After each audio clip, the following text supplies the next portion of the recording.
أعوذ بالله من الشيطان الرجيم. بسم الله الرحمن الرحيم.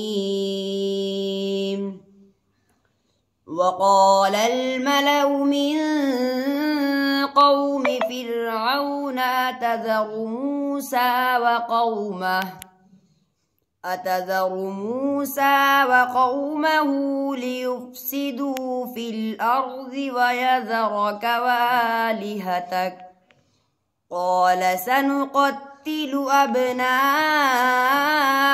ونستحيي نساءهم وإنا فوقهم قاهرون.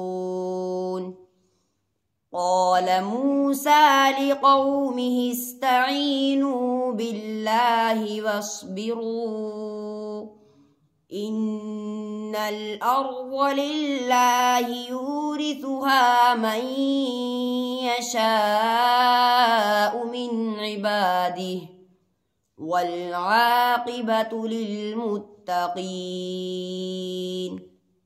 صدق الله العظيم.